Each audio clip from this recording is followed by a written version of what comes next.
Ben ritrovati con l'informazione flash di New Sicilia.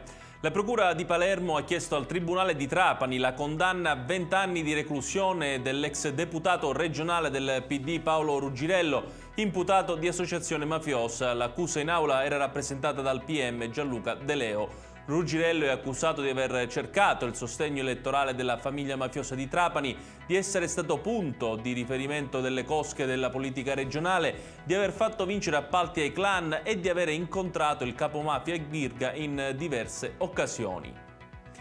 Coltivare la memoria vuol dire guardare con speranza al futuro e superare i gravi errori fatti dal popolo siciliano. Il nostro territorio deve liberarsi da un sistema di collusioni e infiltrazioni che ha reso forte Cosa Nostra.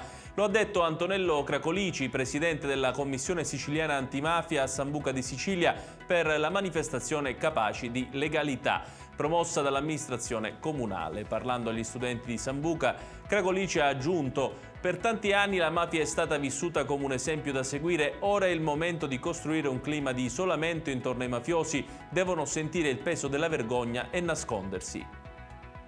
Un terribile incidente stradale si è verificato a Villaseta, in provincia di Agrigento. A entrare in collisione attraverso uno scontro frontale sono state 2 auto. Nel sinistro sono rimasti coinvolti 5 anziani, tutti feriti. Sul posto 2 ambulanze che li hanno trasportati all'ospedale San Giovanni di Dio di Agrigento. Sul luogo dell'incidente sono giunti i carabinieri e i vigili del fuoco del comando provinciale di Villaseta.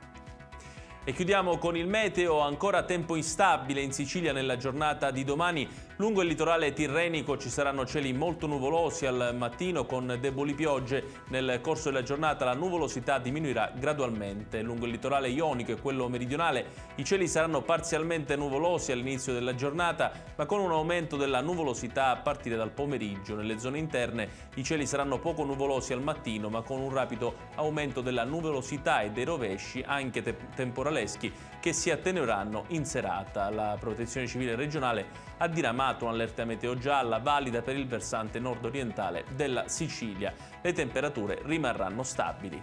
Ed è tutto per questa edizione. Dalla redazione di New Sicilia l'augurio di una buona serata.